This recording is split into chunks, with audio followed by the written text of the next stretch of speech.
지금 서울중앙지방법원 부장판사님의 구속 취소 결정 때문에 온 나라가 지금 혼란에 빠졌습니다. 법조도 그렇고요.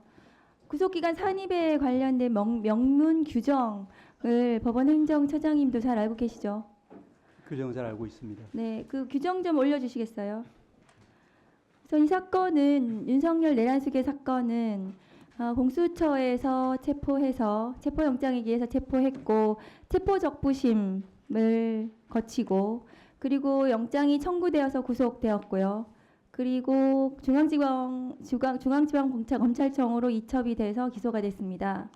법원 행정처장님도 잘 아시다시피 형사소송법 214조의 2 체포와 구속 적부심에 관한 규정 13항에 보시면 수사관계 서류가 법원에 접수한 때부터 그 반환한 때까지 구속기간에 들어가지 않는다. 체포 시한 48시간에도 들어가지 않는다는 것이고 그 체포와 구속 적부심 이 기간에는 이 기간은 그러니까 구속기간 열흘 에 들어가지 않아서 이것이 더 추가해서 구속기간이 계산이 된다는 것은 대한민국 형사소송법 71년 동안 2,300명의 검사들이 그리고 법관들이 이 규정에 기해서 영장을 청구하고 발부하고 해왔습니다. 그런데 저기 이제 때로 되어 있는 것은 아마 지기현 판사님이 어떻게 해석했었는지 모르겠지만 저희는 제가 검사 24년 했는데 실무상 저 때도 시간으로 계산할 수도 있지만 저희도 일로 계산을 했었습니다. 그동안 아실 건데요. 그리고 구속 전 피의자 신문 201조의 2도 저기는 이제 날로 되어 있습니다. 그러니까 수사관계 서류가 법원에 접수한 날로부터 반환한 날까지 구속기간에 산입하지 않는다고 되어 있습니다. 행정처장님 맞습니까? 예, 그렇게 되어 있습니다. 예, 그러면 지기현 서울중앙지방법원 부장판사님은 어떻게 체포적부심에 걸린 이 시간이 저 구속기간 산입 그러니까 214조의 이 13항을 이 적용 대상이 되지 않는다.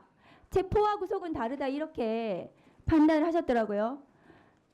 14조의 이 13항이 있는데도 불구하고 저 법 조항을 위반한 겁니다. 저 버젓이 있지 않습니까, 행정처장님? 맞지 않습니까? 규정에는 그와 같이 적힌 바와 같습니다. 네. 규정에 있고 저 규정에 따라서 2,300명의 검사들이 체포적부심, 구속적부심이 구속기간에 산입하지 않는 것으로 구속기간을 계산해 왔습니다. 그런데 지기현 부장판사님은 어떻게 체포적부심 기간은 저기에 산입되지 않는다는 규정이 적용되지 않는다는 어디에 듣도 보도 못한 자기만의 형사소송법이 있는지 모르겠습니다. 그래서 이 혼란이 발생을 한 거고요. 이런 자의적인 법관의 법 해석 때문에 국민을 향해 총뿌리를 겨눈 윤석열 내란숙의 피고인이 구속취소 결정이 났습니다. 이것은 유대인을 학살한 나치 시대에도 법관들이 법에 따라 했습니다. 법에 따라서 나치 유대인 학살을 했거든요. 그런데 이 규정은 이번에 이 결정은 형사소송법에도 맞지 않는 형사소송법을 위반한 저는 결정이라고 생각합니다. 행정처장님 어떻습니까? 예, 말씀드리겠습니다. 우리 위원님께서 201조의 이제 실질심사 관련한 불산입 규정 그리고 214조의 2 13항 적부심 관련한 불산입 규정 두 가지를 말씀을 하고 계십니다. 일단 이 두 가지 모두에 대해서 재판 상황이기 때문에 저희가 이제 적극적으로 말씀드리기는 어려운 점이 있다는 것을 전제로 말씀을 드리면은 이 부분에 대해서는 이제 저희들도 이제 살펴본 결과 현재까지 확립된 법률의 규정이나 판례는 존재를 하지는 않습니다. 다만 이제 경위를 저희들이 쭉 보기로는 먼저 실질심사 즉 201조의 실질심사와 관련해서는 지금 실무에서는 아마 이제 예를 들면은 당일 23시에 접수가 되고 그 다음 날 이제 새벽 1, 2시에 이렇게 발부된 그런 경우에도 이와 같이 날로 계산해서 이틀을 이제 피고인에게 불리하게 이렇게 구속기간 산입한다는 것은 문제점을 좀 가지고 있는 것 같습니다. 문제의식은 인정을 하지만 법에 난로되어 있습니다. 법에 난로되어 있는 것을 바꾸시려면 국회의원 하셔야 돼요. 국회의원에 대해서 시간으로 바꾸시면 됩니다. 제가 말씀을 맞으신 법에 난로되어 있기 때문에 난로 계산을 해왔고 지난 71년 동안 2,300명의 검사들, 경찰들이 난로 계산을 했습니다. 법관들도 그렇게 했습니다. 다음 거 보여주시죠. 그렇게 해서 검찰 실무 관행상 그동안의 법, 형사소송법에 따른 적용을 하면 구속기간은 난로 계산했을 때 그리고 체포적부심을 정말로 시간으로 계산을 했다 하더라도 그렇게 계산을 했더라도 구속 만료 시점은 28일이 됩니다. 28일 10시 32분이 됩니다. 그런데 지기현 부장판사님의 계산에 따라서 계산을 하면 그 밑에 표를 보시면 구속 만기가 체포적부심 기간을 당연히 산입하지 않아야 됩니다. 형사소송법 214조의 이 13항을 적용해야 되기 때문에. 그런데 지기현 부장판사님은 이 214조의 이 13항을 적용하지 않고 체포적부심을 그냥 맘대로 드러냈습니다. 체포적부심 기간을 적용을 해야 하는데도 불구하고 어떤 근거도 없이 저걸 드러내서 자기 맘대로 26일 9시 7분이라고 하고 있습니다. 검찰에서 26일 오후 6시 52분에 기소를 했습니다. 그러면 둘 다 구속적부심, 그러니까 구속 전 피의자 신문과 체포적부심 기간을 적용을 하면 이 사건의 구속 만기는 26일 오후 7시 39분이 됩니다. 이 사건은 명백하게 형사소송법상 모든 것을 시로 계산하더라도 구속기간이 만료되지가 않고 그동안 71년 동안 형사소송법에 그것이 아마 법원에서의 최종적인 해석이었을 텐데요. 그것에 따라서 기소를 했다 하더라도 28일이기 때문에 구속 취소 결정은 명백히 잘못되었습니다. 예, 저희 위원장님 말씀을 네. 예, 네, 하세요. 예, 조금 전에 이어서 말씀을 드리겠습니다. 저 처장님 예, 포함해서 예, 이것까지 같이 설명해 주세요. 형사소송법 제66조 기간의 계산. 예. 시효와 구속기간의 초일은 시간을 계산하지 아니하고 일일로 산정한다. 요것까지 포함해서 설명해 예. 주세요. 먼저 말씀드린 것처럼 이제 실질심사 기간 불산입 관련해서는 학설에서는 이제 주석서에서는 이제 실무와 같이 실무의 통상의 견해는 이제 우리가 확립된 판례는 없긴 하지만 이제 말씀하신 것처럼 이제 날을 기준으로 하는 경우가 많은 것 같긴 합니다. 주석서에서도 이제 그와 같은 설명은 확인할 수 있습니다. 그렇지만 이제 그와 배치되는 그와 반대되는 이제 학설도 저희들이 찾을 수는 있습니다.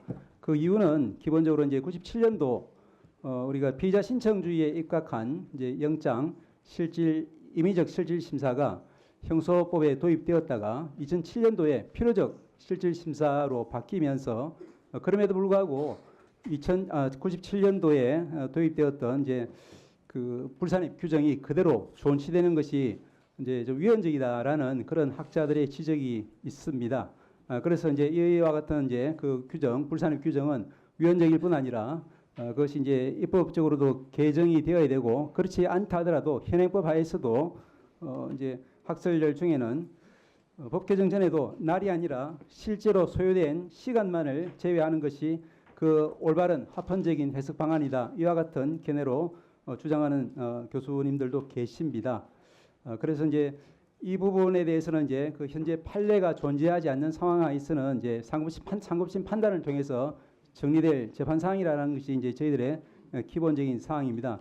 또 한편으로 이제 고려해야 될 부분은 이와 같이 이제 그 영장 서류가 법원에 제출되어 있는 동안 이제 그 구속기간이 불산입되지 않도록 한 그 취지는 영장 관련 서류, 즉 수사 서류가 검찰에서 법원으로 넘어감에 따라서 수사기관이 수사를 할 수 없게 되는 그 이제 불합리를 구제하기 위한 규정으로 설명이 되어 있습니다.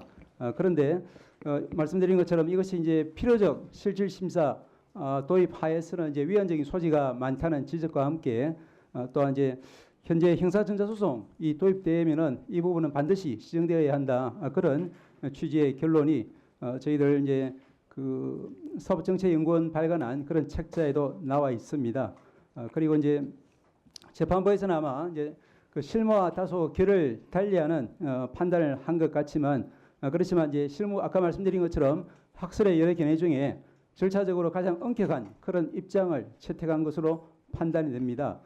그리고 이제 잘 아시다시피 그 작년 연말 무렵에 그 별건 구속, 즉 이제 당해 사건으로 구속되지 않고 다른 사건으로 구속되어 있다거나 또는 다른 사건으로 이미 확정 판결을 받고 수용 중인 피고인에게 대해서도 그 피고인은 이제 필요적 국선 사유로 보아야 한다는 취지에서 종전의 실무례와 또 판례 해석론을 바꾸고 전원합의체에서 변경된 판례를 선고한 바가 있고 또한 마찬가지로 이제 그 전자정보 매체, 즉 컴퓨터라든지 스마트폰이라든지 이런 부분에 대해서 이제 피의자의 참여권 보장되어야 한다든지 그 부분이 더 나아가서 실질적인 피합 수사에게까지 보장되어야 한다는 취지로 판례의 법원 행정처장님, 예, 지금 처장님 설명을 들으면 예. 국민들이 더 혼란스럽고 헷갈릴 것 같아요. 그래서 제가 지정을 해서 알아듣기 쉽게 제가 말씀드리겠습니다. 형사소송법 66조 1항은 시간을 계산하지 아니하고 일일로 산정해라. 시간으로 계산하지 말라는 거고요. 구속적 부심은 날부터 날까지 계산하라는 거고요. 그렇죠? 나와 있죠, 이게. 그 규정은 그대로 있습니다. 네. 예. 이 규정대로 안 한 거고요. 또 하나. 자, 법관이 법과 양심에 따라 판결하라는 것은 법을 창조해서 판결하라는 뜻은 아니죠. 그렇습니다. 입법사항은 국회에서 하는 거죠. 그렇습니다. 근데 왜 법을 창조합니까? 다만 저희들은 가능한 자, 현재 그리고요. 법관이 무오류는 아니죠. 그렇습니다. 잘못했을 경우는 잘못함을 인정하고 바로 잡아야 되겠죠. 그 말씀 맞습니다. 맞죠? 그 지부장 판사가 한 것이 무오류입니까? 말씀드린 것처럼 오류가 없습니까? 아니 그 말만 답변을 하세요. 저희들 보기에는 여러 가지 이제 학설의 가능한 이론들 중에서 가장 그리고요. 절차적으로 엄격한 입장을 처장님. 취했다라고 보고 있습니다. 처장님. 예, 그리고 어제 대검에서 뭐라고 그랬냐면 시를 이렇게 계산하니까 너무 혼란스러우니까 날로 계산해라. 대검에 또 이렇게 지침을 일선에 내렸어요. 뭡니까 그러면? 윤석열만 시로 계산해서 석방 탈옥시키고 지금부터는 그거 끝났으니까 이제 날부터 계산해. 대검에서 그렇게 하면 법원에서도 아니 왜 윤석열은 시로 계산했는데 또 왜 이걸 날로 계산하라고 하냐? 라는 말은 왜 법원에서 안 합니까? 말씀드린 것처럼 종전에는 이 부분이 이제 그러면 시로 계산한 게 맞으면 지금까지 날로 계산했던 것이 다 불법이고 또 대검에서 날로 계산해라. 그러면 앞으로 이루어질 것도 다 불법 아닙니까? 법원 그 지부장 판사의 판결에 의하면. 말씀드린 것처럼 이제 그 기존의 저희들 법률의 해석은 가능하면 이제 사회 발전 방향에 따라서 또 인권 보장적인 그런 방향으로 계속 변화해 가고 있는 것 같습니다. 지금 이 이제 결정이 상급심에서 그대로 유지될지 어떨지는 이제 전혀 알 수는 없는 상황이고 판단을 받아봐야 될 상황이라는 데는 저희들도 그러면 지부장 동의합니다만은. 판사는 상급심의 판결을 받아보라고 했는데 심우정 검찰총장이 그런 즉시 항고를 하지 않고 그러면 법원을 곤란하게 만든 겁니까? 저희들이 알기로는 이제 그 부분은 뭐 검찰의 영역이고 아직까지는 기간이 남아 있는 것으로 알고 있습니다. 저는 아무리 법원이라 할지라도 이 부분은 잘못됐습니다. 바로 잡아야 되겠습니다. 저는 그렇게 말하는 것이 용기가 있는 거지 법관은 무오류라는 식으로 그러면서 계속 알듯 말듯한 이런 모습으로 설명하는 것은 대단히 부적절하다고 생각합니다.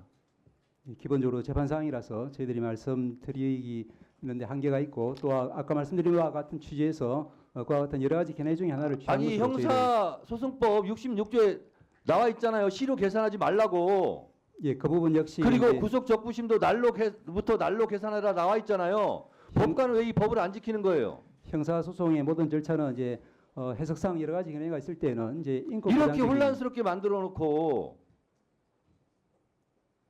지금 법원행정처장님 말씀한 태도는 이리저리 알듯 몰듯한 모든 그런 법적인 용어를 동원해 가지고 혼란스럽게 더 만드는 거예요. 긴 건 긴 거고 아닌 건 아닌 거고 잘한 건 잘한 거고 잘못한 건 잘못한 거지. 왜 그렇게 답변하세요?